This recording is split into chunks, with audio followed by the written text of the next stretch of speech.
इश्क तो अदब वाली कौम के पास होता है, बेअदबों को कभी इश्क नसीब नहीं होता। आज ये कौम बेअदबी की तरफ है, बेअदब हो चुकी हमारी कौम। न माँ बाप का अदब है, न बड़ों का अदब है, न कुरान का अदब है, न मस्जिदों का अदब है, न नमाज का अदब है, न वलियों का अदब है, न नबियों का अदब है। हत्ता कि ये कौम अल्लाह का अदब भी भूल चुकी।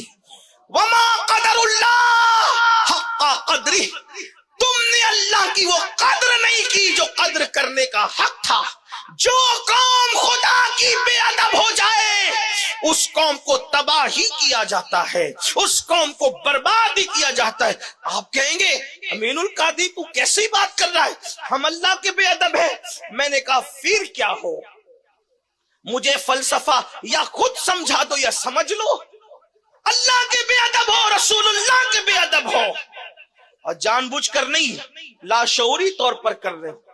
मैं आपको गुस्ताखी रसूल कहने नहीं आया, आप मुझसे बड़े आशिक रसूल हैं, आप मुझसे बढ़कर अल्लाह से मोहब्बत करते हैं, लेकिन लाशऊरी तौर पर ही सही कहीं ना कहीं बेअदबी हो रही है।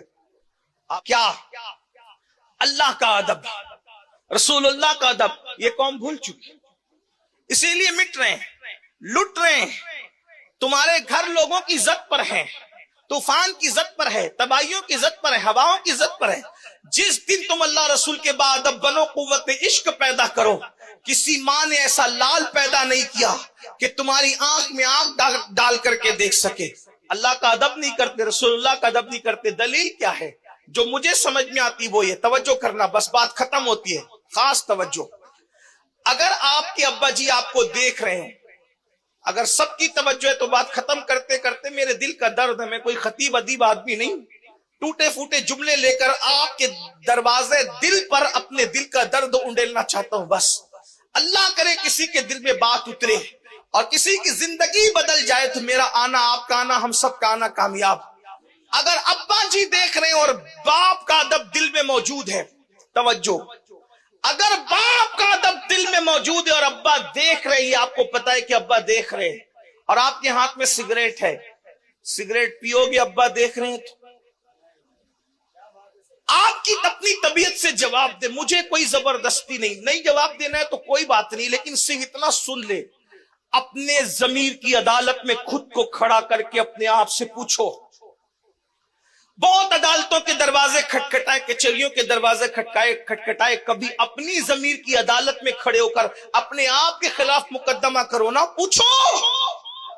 अगर बाप देख रहा है और बाप का सच्चा अदब तुम्हारे दिल में है तो तुम उसके सामने सिगरेट नहीं पीते। बाप देख रहा हो तो उसके सामने सिगरेट नहीं पीते। बाप देख रहा हो उसके सामने किसी लड़की को नहीं छेड़ते। बाप देख रहा हो बाप के नसब नापसंदीदा काम नहीं करते। अगर बाप देखे तो सिगरेट नहीं पीते और अल्लाह देख रहा है, फिर किस मुंह से जिना करते हो? अल्लाह देख रहा है, रात के 3-3, 4-4 बजे तक नरम नरम गद्दों पे लेटकर किस मुंह से गंदी फिल्में देखते हो? अल्लाह देख रहा है। अगर आपका यह अकीदा है कि अल्लाह नहीं देख रहा है, फिर आप सब कुछ हो, मुसलमान नहीं हो सकते।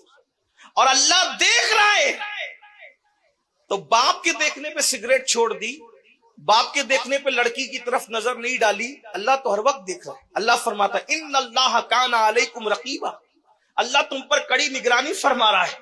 इन्नल्लाह खबीरुम बिमा तामलून, अल्लाह को तुम्हारे तमाम अमाल की खबर है। अल्लाह तुम्हारे साथ साथ है। हुआ माकुम ऐनमा कुंतुम, तुम जहां कहीं हो अल्लाह तुम्हारे साथ है। कमरों में छुपे हो तो भी अल्लाह तुम्हारे साथ है। हवाओं में परवाज कर रहे तो भी अल्लाह तुम्हारे साथ है। गारों में तो भी अल्लाह तुम्हारे साथ है। जमीन की बस्तियों में तो भी अल्लाह तुम्हारे साथ है। जब कोई साथ नहीं होता तो वो साथ होता है। जब तुम्हारे बदन पे कपड़े भी तुम्हारा साथ छोड़ देते हैं तो भी वो तुम्हारे साथ होता है। तुम्हारा साया तुम्हारा साथ छोड़ देता है तो भी वो तुम्हारे साथ होता है। तुम्हारे अफकार और नजरियात तुम्हारा साथ छोड़ देते हैं फिर भी वो तुम्हारे साथ होता है। कितने साथ है? हुआ माकुम ऐनमा कुंतुम, तुम जहां कहीं हो तुम्हारे साथ है। कितने साथ है? तो कहता है नहनु अक़रबु इलैहि मिन हब्लिल वरीद, वो तुम्हारी शय रग से ज्यादा करीब है। सारी कुर्बतों की हद खत्म होती है, उससे ज्यादा वो करीब है। जो इतने करीब قریب سے تمہیں دیکھ رہا ہے، پھر شراب کے اڈے کیسے آباد کرتے ہو، زنا کے اڈے کیسے آباد کرتے ہو، سود کے دھندے کیسے کرتے ہو، عورتوں پہ پاپ کی نظر کیسے ڈالتے ہو۔ دوسرے مذہب کے لوگ عورتوں کو پاپ کی نظر سے دیکھیں ہمیں تعجب نہیں ہوتا، لیکن جس مذہب اسلام کی تعلیم یہ ہو، مذہب اسلام یہ کہتا ہے اگر عورتوں کے کپڑے سوکھ رہے ہوں، رسیوں پر دیواروں پر سوکھ رہے ہو، دوپٹے دوسرے کپڑے، ان کپڑوں کو بھی مت دیکھا کرو۔ یہ تقوی سے زیادہ قریب ہے، کیونکہ عورتوں کے سوکھتے ہوئے کپڑوں کو دیکھنے سے بھی دل میں گناہ کے جذبات پیدا ہوتے ہیں۔ سیدنا عیسیٰ علیہ السلام فرماتے ہیں ایک مقام پر عورت بیٹھ کر اٹھ گئی، عیسیٰ علیہ السلام کا قول امام ابن الجوزی نقل کرنے میں ساتھ ساتھ حوالے بھی پڑھ رہا ہوں تاکہ انٹرنیٹ کا دور ہے آپ جا کر چیک کر سکیں۔ حضرت عیسیٰ علیہ السلام فرماتے، ابن الجوزی لکھتے ہیں ایک عورت بیٹھ گئی، اس کے بیٹھنے سے وہ جگہ گرم ہو گئی، تو تقویٰ یہ ہے کہ جب تک وہ جگہ ٹھنڈی ہو کر کے اس کا اثر ختم نہ ہو جائے مرد وہاں نہ بیٹھا کرے۔ اگر اس کی گرم کی ہوئی جگہ پہ مرد بیٹھے گا تو اس کے دل میں پاپ جنم دے گا، اس کے دل کے اندر جرائم کے جذبات جنم لیں گے۔ جو مذہب عورت کی گرم کی ہوئی جگہ پر بیٹھنے سے بطور تقویٰ روک دیتا ہو، آج اگر اس مذہب کے ماننے والے زنا کی فلمیں دیکھ رہے ہیں، جس مذہب میں عورت کا پاپ کی نظر سے عورت کا چہرہ دیکھنے پہ، صرف پاپ کی نظر سے عورت کا چہرہ دیکھنے پہ، جس مذہب میں ایمان پر خاتمے کے، اللہ اکبر اللہ اللہ، ایمان پر خاتمے کے اسباب ختم ہو جاتے ہیں، بلکہ بزرگوں نے فرمایا جو عورتوں کو پاپ کی نظر سے دیکھے گا، ڈر ہے مرے گا تو کفر پر مرے گا، اس کا خاتمہ خراب ہوگا، اس کا ایمان پر خاتمہ نہیں ہوگا، چھن جائے گا مرتے وقت ایمان۔ جو عورتوں کا چہرہ پاپ کی نظر سے دیکھے مرتے وقت ان کی زبان پہ کلمہ نہیں آئے گا، جو زنا ہوتے ہوئے فلموں میں دیکھیں ان کا کیا ہوگا، آپ اندازہ فرمائیں۔